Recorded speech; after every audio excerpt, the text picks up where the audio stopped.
Olá pessoal, sou o pastor messiânico Jonathan e estamos aqui mais uma vez trazendo esse vídeo aqui para o seu crescimento espiritual, seu fortalecimento bíblico.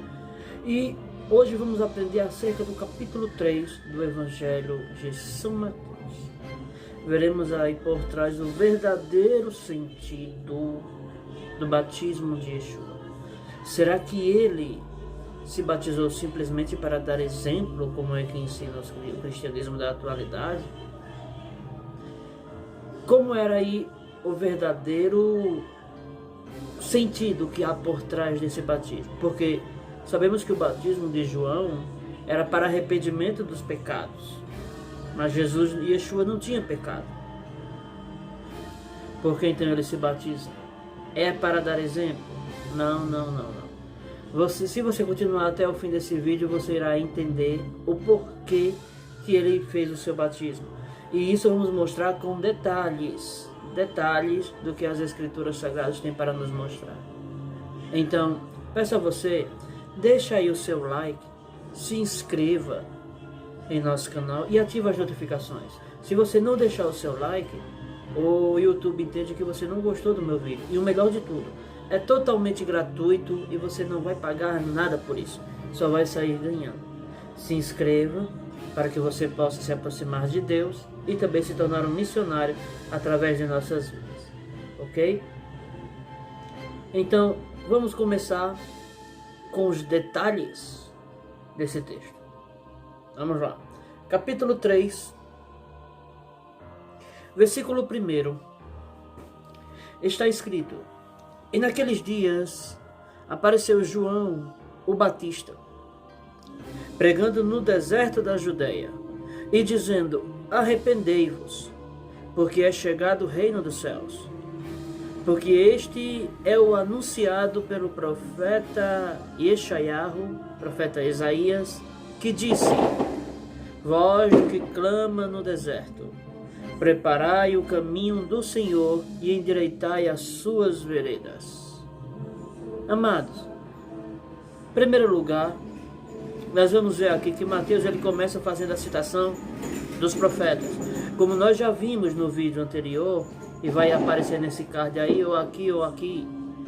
Você vai ver no vídeo anterior, né, a hermenêutica judaica de Mateus. Ora, ele sempre tem o costume de pegar textos isolados, que nós já estudamos sobre isso, que se você for parar para ver o contexto, aparentemente não tem a ver com as coisas que ele fala, mas ele faz aplicações para o Mashiach e para Yohanan, João.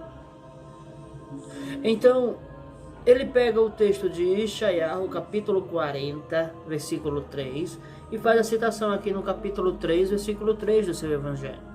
Olha o que está escrito lá, vamos lá. Ele mesmo fez a citação desse texto, mas vamos aqui conferir no profeta Isaías, capítulo 40, versículo 3. Diz assim: Voz do que clama no deserto, preparai o caminho do Senhor, endireitai no ermo vereda ao nosso Deus. Veja que ele faz essa citação de um texto só isolado. O que é que ele vai fazer? Falar que esse texto se refere a Yohanan. Mas vamos aqui para o versículo 4 de Mateus 3. Diz assim, ó: Este João tinha as suas vestes de pelos de camelo e um cinto de couro em torno de seus lombos, e alimentava-se de gafanhotos e de mel silvestre. Meus amados, ele comia gafanhoto realmente ou uma planta que existia no deserto? Sim, era gafanhoto. Entende? Era gafanhoto justamente porque a Torá permite comer gafanhoto. No deserto era o que ele podia encontrar: gafanhoto e mel silvestre. Vamos ver natural onde é que tem essa permissão? Vamos lá. Levítico capítulo 11. Ok?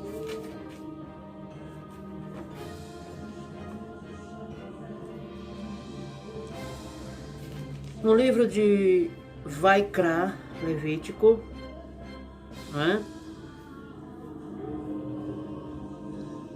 a partir do capítulo 11, versículo 20, falando sobre o tipo de inseto que se pode comer. Olha aí, ó. Todo inseto que voa, que anda sobre 4 pés, será para vós uma abominação.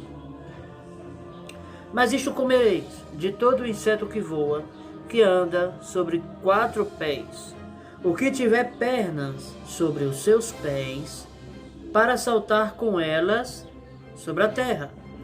Deles comereis este: a locusta, segundo a sua espécie, o gafanhoto devorador, segundo a sua espécie, o grilo, segundo a sua espécie, e o gafanhoto, segundo a sua espécie. Então, a Torá deixa claro que ele comia gafanhoto e mel silvestre. Por quê? Porque a Torá permitia. Ok? Então aqui não era uma planta encontrada no deserto, era um inseto que ele comia. Um inseto que a Torá diz que é puro para a alimentação. Aí vamos lá. Versículo 5 de Mateus capítulo 3. Então ia ter com eles Jerusalém e toda a Judeia, e toda a província adjacente ao Jordão. E eram por ele batizados no rio Jordão, confessando os seus pecados. Meus queridos, existe o ponto aí de que a igreja pega o batismo de Yohanan e quer justamente fazer, por assim dizer, uma questão teológica, trazendo para o âmbito da Trindade. Ok? Só que o dogma da Trindade nunca foi um dogma aceito pela igreja primitiva do primeiro século da era cristã.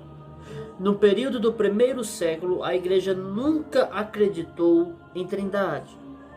A história da Trindade dentro da igreja só veio entrar com a Igreja Católica Apostólica Romana no ano de 197 depois de Cristo, com Tertuliano. Só que a doutrina de Tertuliano, ela não era, por assim dizer, nada parecida com a doutrina de hoje, pois ele acreditava que Yeshua tinha sido criado. Ok? Para ele, Yeshua tinha sido criado. Porém, mais à frente, no ano de 325, vem o imperador Constantino e unifica o Império Romano com o cristianismo. Aí cria o cristianismo apostólico romano. No ano de 381 depois de Cristo, com todo esse período, a igreja já vinha se afastando de suas origens há muito tempo.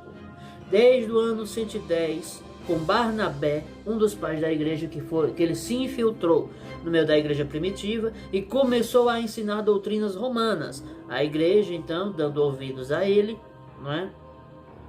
Foi manipulada por ele. Então, saíram do caminho que se deviam seguir e foram pelo caminho de Roma. Aí vem o ponto de que a igreja romana, com Barnabé, um dos primeiros pais da igreja, certo? Nos tempos de Paulo existia Justino Mártir, que era um ferrenho perseguidor do judaísmo. E Paulo era o que mais praticava judaísmo e ensinava sobre Yeshua. Ele chamava Paulo de monstro. Entende? Ele chamava o apóstolo Paulo de monstro, meus amados. Então, compreenda o seguinte. O batismo de Yohanan, de acordo com as escrituras, era em nome de Yeshua. Como você pode provar, pastor? Simples. Vamos lá para Atos dos Apóstolos, capítulo 19, versículo 5. Olha aí, ó. Atos 19, versículo 5. Diz assim, ó. E os que ouviram foram batizados em nome do Senhor Yeshua. Só que no versículo 4, o que é que vai dizer acerca de Yohanan? De Atos dos Apóstolos, versículo 4 e 5. Aí vamos lá. Mas Paulo disse, certamente Yohanan batizou com espírito de arrependimento, dizendo ao povo que cresce no que após ele havia de vir, isto é, em Jesus Cristo. E os que ouviram foram batizados em nome do Senhor Yeshua. Ou seja, Yohanan batizou as pessoas para que as pessoas dessem um sinal de que realmente estavam arrependidas. Mas o batismo de aliança, batismo de compromisso, só veio acontecer com Paulo. Então Paulo, ele batizou em nome de Yeshua e não em nome de Pai, Filho e Espírito Santo. A questão do batismo, ela é uma questão muito delicada, certo? Por que delicada?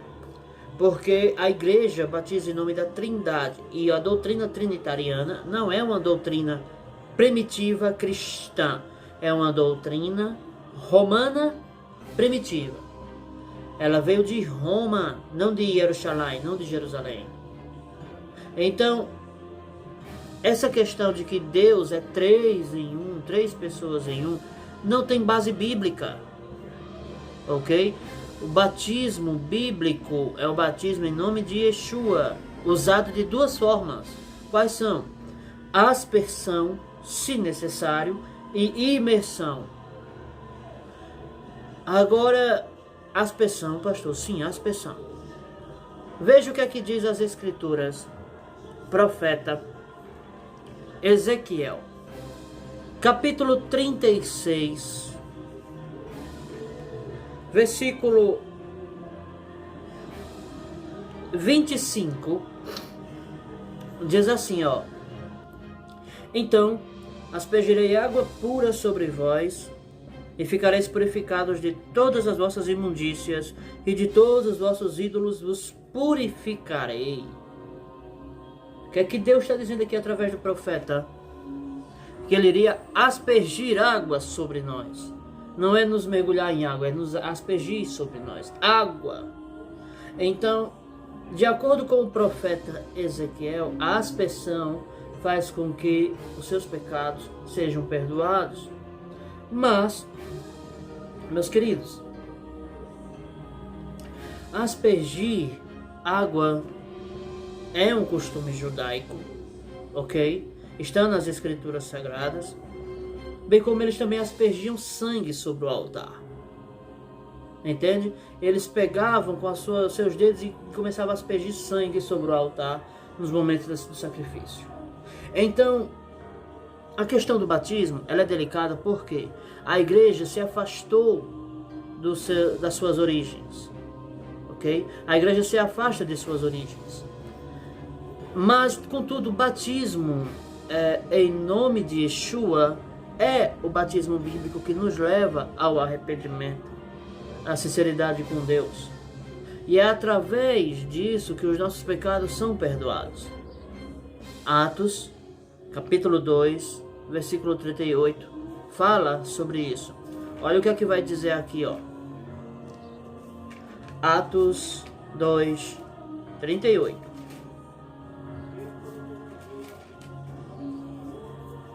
E disse-lhes Pedro: Arrependei-vos, e cada um de vós seja batizado em nome de Yeshua HaMashiach, para perdão dos pecados, e recebereis o dom do Espírito Santo. Meus queridos, o batismo, biblicamente falando, sempre foi em nome de Yeshua.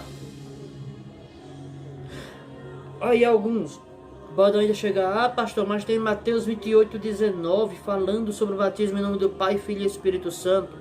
Mentira. Esse texto de Mateus 28, 19, de todos, só ele que fala nisso, só ele. Por que só ele? Então, há só um texto só. Então, quando pegamos toda a Bíblia, se formos levar por essa intenção de que Mateus 28, 19 diz para batizar em nome do Pai, Filho e Espírito Santo, então os discípulos estavam errados. Os discípulos pecaram, receberam uma ordem e fizeram outra. Entende? Então, quando paramos para examinar essas coisas assim, vamos perceber que eu tenho documentos aqui para comprovar que esse batismo em nome do Pai, Filho e Espírito Santo nunca foi o batismo da igreja cristã primitiva. Então, eu vou pegar aqui para que vocês possam ver. Eu estou aqui comigo com o meu caderno de anotações e vou mostrar aqui alguns documentos sobre de que a questão da doutrina da Trindade do período pós-apostólico, ele nada mais é do que uma invenção da própria Igreja Católica Apostólica Romana. Então, eu vou trazer aqui alguns deles para que você possa ter certeza dessas provas históricas. E depois você pode conferir nas Escrituras que o batismo primitivo era antigamente em nome de Yeshua, não em nome de Pai, Filho e Espírito Santo. Vamos lá. O que é que vai dizer a Enciclopédia Britânica, 11ª edição, volume 3, páginas 365 e 366. Diz assim: a fórmula batismal foi mudada do nome de Yeshua, de Jesus, para as palavras Pai, Filho e Espírito Santo, pela Igreja Católica, no segundo século. Veja que essa mudança aconteceu no segundo século, não no primeiro. Ok? Quando foi que essa mudança aconteceu? Ano 197. Mas vamos lá. Sempre nas fontes antigas, isso aqui ainda continua sendo na Enciclopédia Britânica, 11ª edição, volume 3, página 82. Diz assim, sempre nas fontes antigas, menciona que o batismo era em nome de Jesus Cristo. Ainda vai dizer aqui também no comentário do rodapé da Bíblia de Jerusalém. Se tiver uma Bíblia de Jerusalém aí, veja aí Mateus 28:19, o comentário do rodapé, o que é que vai dizer. É possível que em sua forma precisa, essa fórmula Pai, Filho e Espírito Santo reflita a influência do uso litúrgico posteriormente colocado na comunidade primitiva, ou seja, só foi colocado depois do primeiro século. Sabe-se que o livro dos Atos fala em batizar no nome de Jesus. Mais tarde deve ter se estabelecido a associação do batizado às três pessoas da Trindade. Então, o próprio teólogo da Bíblia de Jerusalém, no rodapé dela, em Mateus 28:19, ele declara, deixando claro que esse tipo de batismo não existia na igreja primitiva. Vamos lá novamente ainda aqui, ó.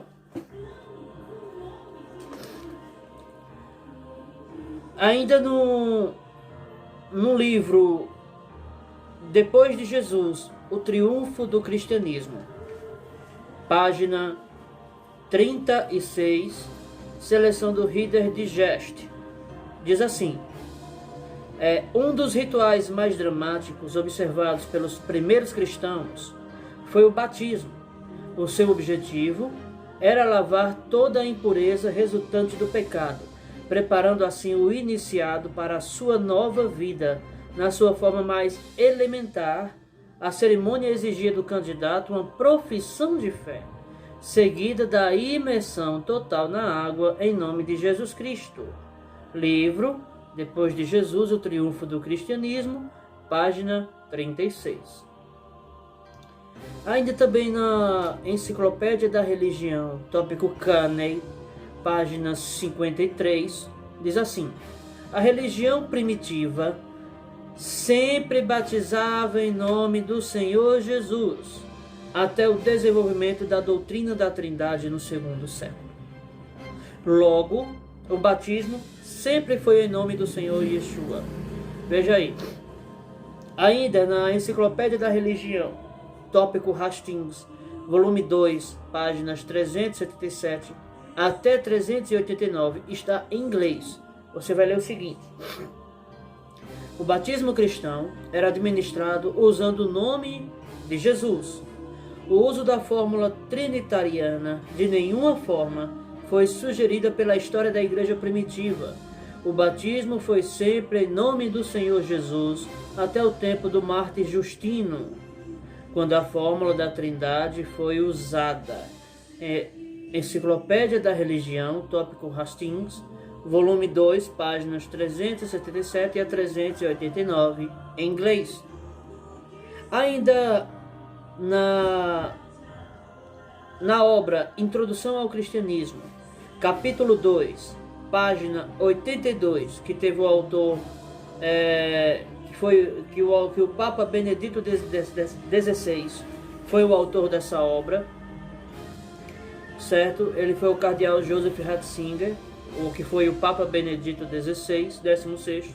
Ele vai dizer o seguinte, isso é a confissão de Papa, viu? É um Papa dizendo: a forma básica da nossa profissão de fé, que é Mateus 28:19, tomou forma ao longo dos séculos segundo e terceiro depois de Cristo, em conexão com a cerimônia do batismo.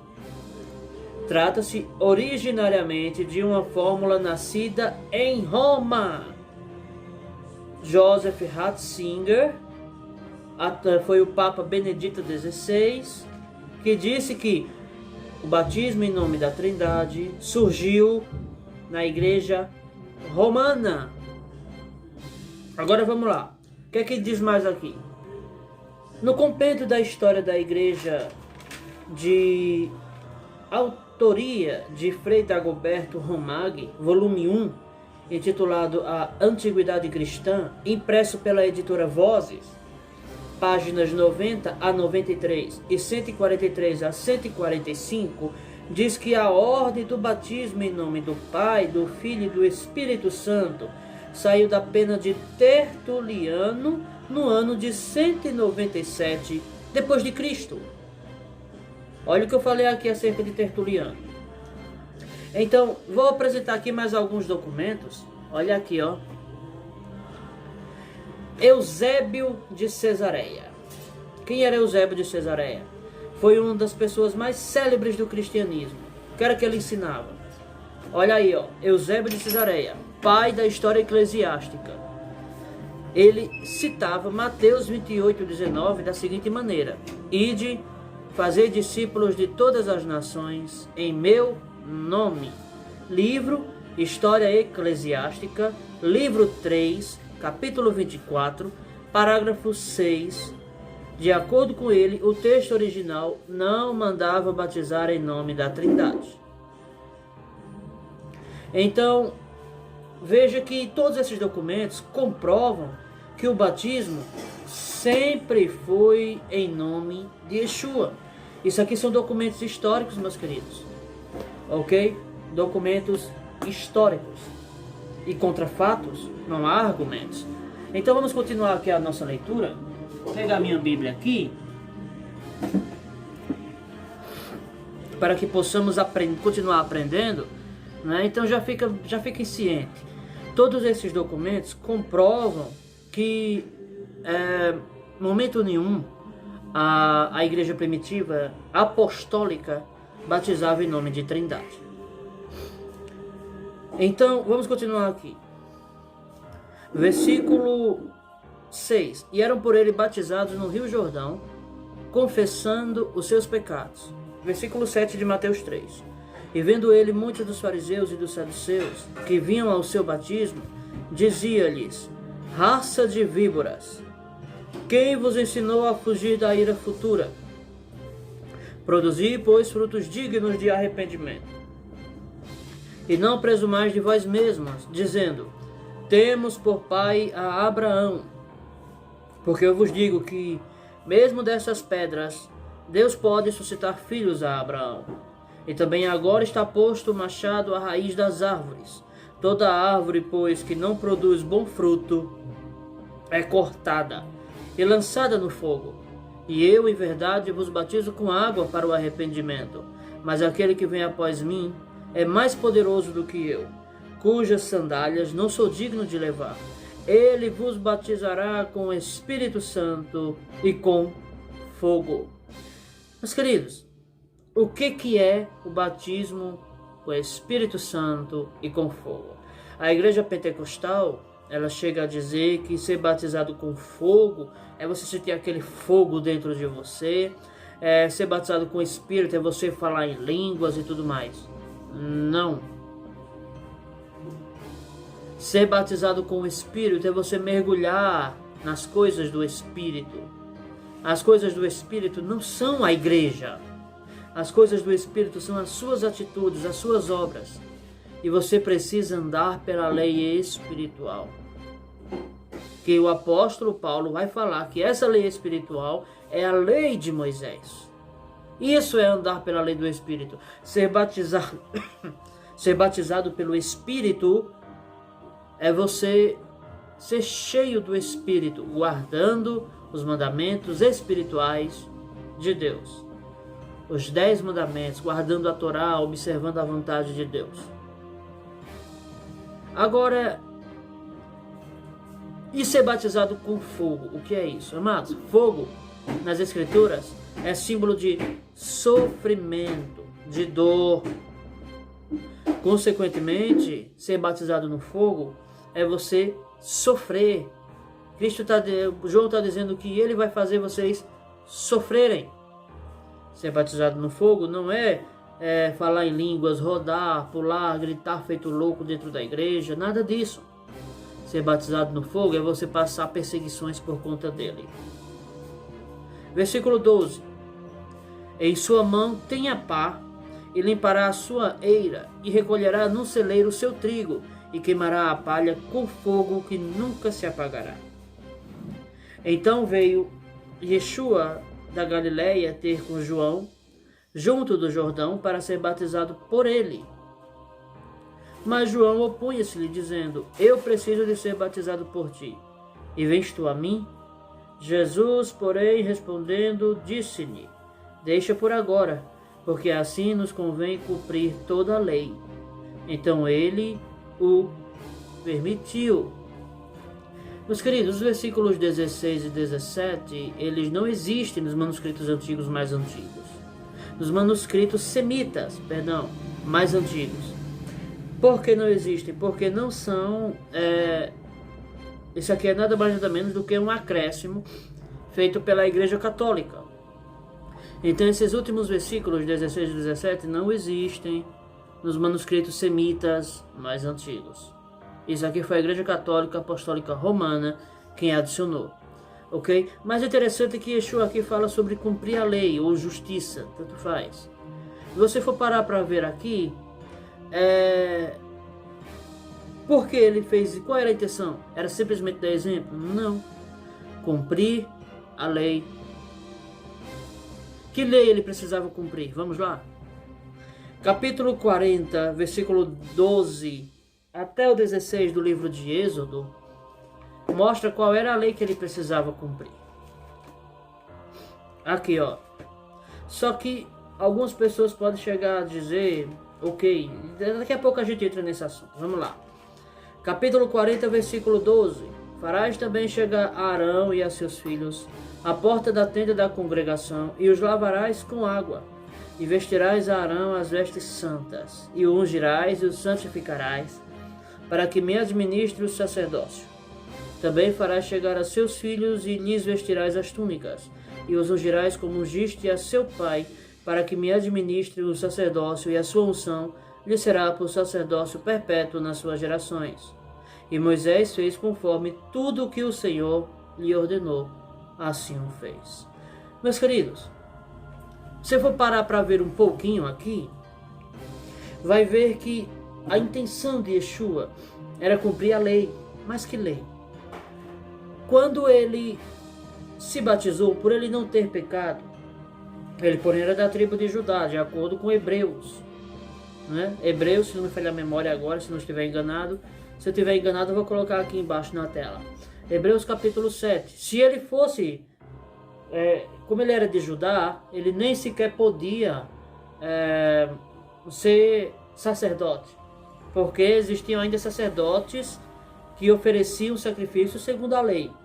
Contudo, ele não poderia ser. Mas quando ele fez esse batismo, ele também tinha ligação com a tribo de Levi, pois sua mãe tinha ligação com a tribo de Levi através de Isabel, pois Isabel era sua prima. Isso que é o mais interessante. Isabel era prima de Maria, e Isabel ela era casada com um sacerdote. Logo, se Yeshua nasceu da tribo de Judá, Maria era da tribo de Judá, porém ela tinha ligação sanguínea com a tribo de Levi. Logo, entende-se justamente que o Mashiach, ele poderia muito bem ser sacerdote, entre aspas, mas não sacerdote dessa terra. O sacerdócio dele foi um sacerdócio de acordo com a ordem de Melquisedeque, que é um sacerdócio gentílico, a qual fala-se em Gênesis capítulo 14. Então, meus queridos, o cumprimento disso aqui era ele dizendo o que para as pessoas? Que ali estava diante das pessoas o verdadeiro sumo sacerdote. E Yeshua se batizar não foi para dar exemplo para os seus seguidores. Sabe para que foi? Era uma declaração universal dele. Ele estava dizendo para todos: eu sou o sumo sacerdote enviado por Deus. Quando ele se batizou, era como se ele estivesse dizendo: eu sou a salvação. Eu sou aquele por quem vocês se chegam a Deus. O batismo dele foi justamente essa a sua intenção. Ele nunca teve intenção de dar exemplo para nada. A intenção dele foi mostrar que ele era o sumo sacerdote de Deus para todas as nações. Então, para terminar, o versículo 16 e 17 que eu falei que não tem, mas vamos ler aqui, pois na nossa Bíblia tem. Diz assim: e sendo Jesus batizado, saiu logo da água, e eis que se lhe abriram os céus, e viu o Espírito de Deus descendo como pomba e vindo sobre ele. E eis que uma voz dos céus dizia: este é o meu Filho amado, em quem me comprazo. Meus queridos, essa voz que veio do céu citou justamente quem? O profeta Isaías. Isaías capítulo 42, versículos 1 ao 4. Não vou ler aqui porque o vídeo já está bastante longo, mas entenda. E também o profeta Isaías capítulo 48, versículo 16. Então, você precisa entender que as escrituras são elas que precisam ser a nossa base de regra e fé. Não uma questão de dogmas doutrinários, dogmas religiosos. São a Bíblia que nos ensina o caminho que precisamos seguir.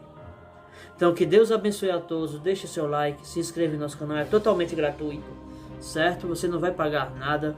E o melhor, você vai aprender cada vez mais a palavra do Senhor. Que Deus abençoe a todos em nome de Yeshua e fique com Deus.